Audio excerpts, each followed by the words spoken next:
Hello and welcome to this very interesting discussion where we have two leading lights from Sri Lanka, and they will be really elaborating on how Sri Lanka is taking the digital route forward. It's my pleasure to have Mr. Oshada Senanayake, Chairman, Information and Communication Technology Agency of Sri Lanka ICTA, and Sandra De Zoysa, Chairperson, SLASSCOM, Sri Lanka Association for Software and Services Companies.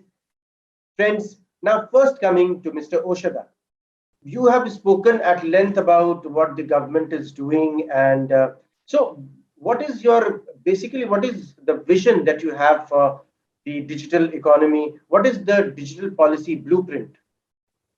Yeah, so our digital policy blueprint pivots, as I said, Muqbil, around the predominant vision of a digitally inclusive Sri Lanka fueled by a digital economy and the creation of a smart society. I'll give an example. So each of these sectors has their own digital footprints and blueprints that we created. As we speak, for the agri-technology front, we are working with the Bill and Melinda Gates Foundation. In fact, they for the first time visited Sri Lanka 3 weeks back, and we partnered to drive forward the digital blueprint for the agri-technology transformation. As we speak today, we have initiated the work on the digital health blueprint that we are working with Germany as well with the Debt to Health project, for example, and we are collaborating with the Ministry of Health.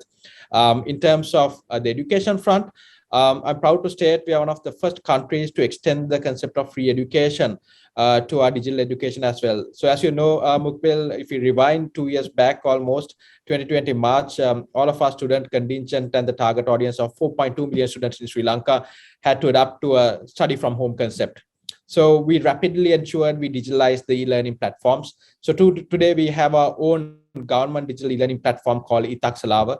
Translate back to state that it's a e-education, and this platform is completely homegrown on an open source platform. And the interesting piece was it was not only a whole of government approach by ICTA, the TRC, as well as the Ministry of Education, but in fact, there's a lot of voluntary support from the ICT industry itself. So it's a fantastic case study. Today, 2 years back, we had only about less than 20,000 visits per day. And today, the ETCIO e-learning platform for all state sector schools have 6 million plus hits per day, Muqbil. So that shows the adoption, right? And in fact, the whole of government approach, I'll give an example, from the TRC end that I headed until December, we managed with the support of the telecommunication industry. In fact, I should provide my thanks again to them. All access to this platform is completely free of charge, Muqbil. And here's the reason I said we arguably would be one of the first countries to extend the concept of free education, because accessibility to this e-learning platform for children, teachers, and as well as parents are completely free of any data costs. So they can consume even 10 to 20 hours of educational materials, videos, and you won't be charged.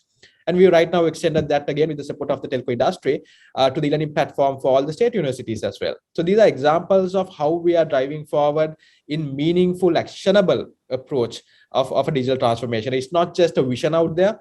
We are really ensuring that there are actionable KPIs and goals we are meeting as we go along. So education is again one good example.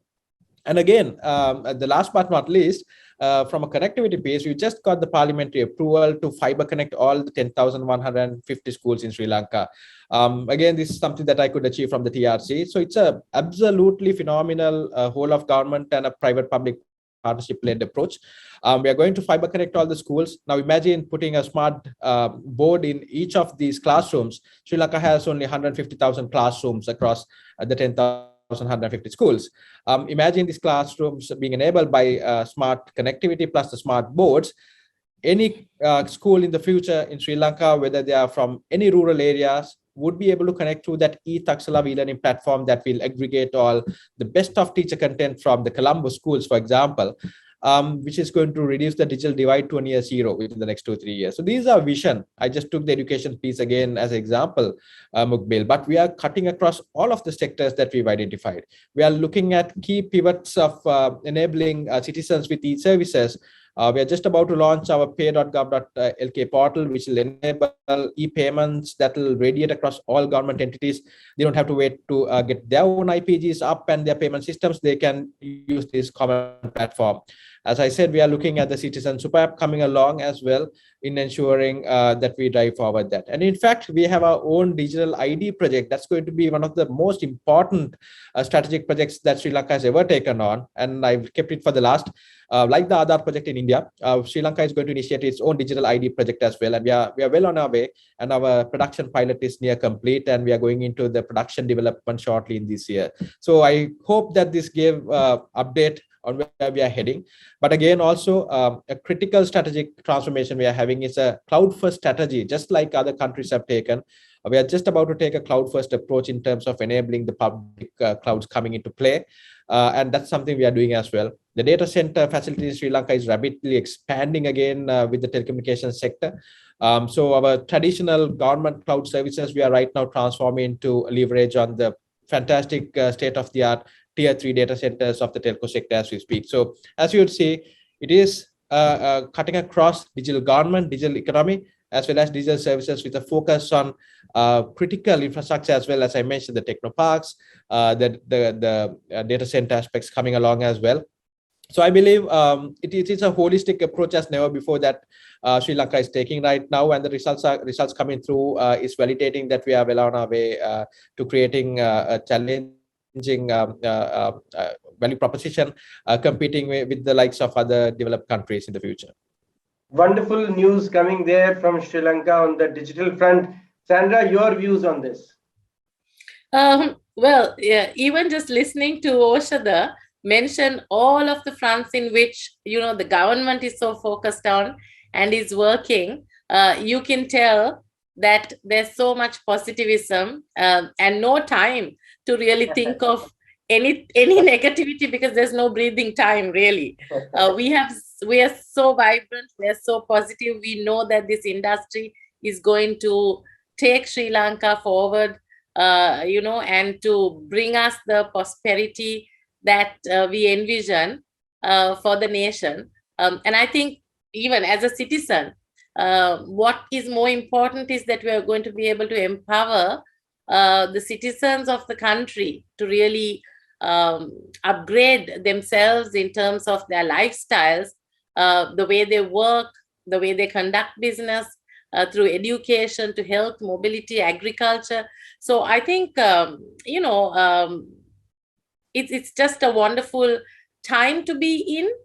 If there was ever a time for this industry, it is now and beyond, because all of the exciting, aspects we can expect to see only positive and good, and all of what we have to look forward to is actually all positive and good as far as the IT-BPM industry goes.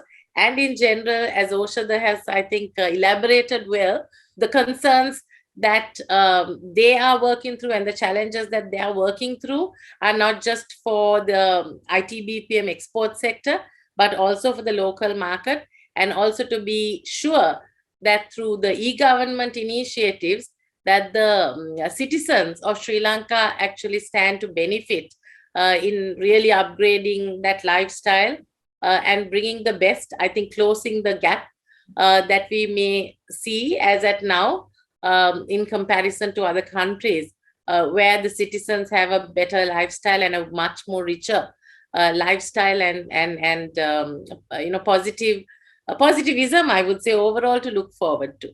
Absolutely wonderful words. And, friends, it has been a very, very insightful discussion here. And thank you all for joining us today. We all could see, how this extremely beautiful country is moving towards, a real digital native future. And I can really see, I can feel the energy with which this enormous task is being undertaken. And I wish all of you all the best. And now we'll call it a wrap. Have a great day ahead, ladies and gentlemen. Thank you, Muqbil. Thank you, Muqbil. It was a pleasure being there.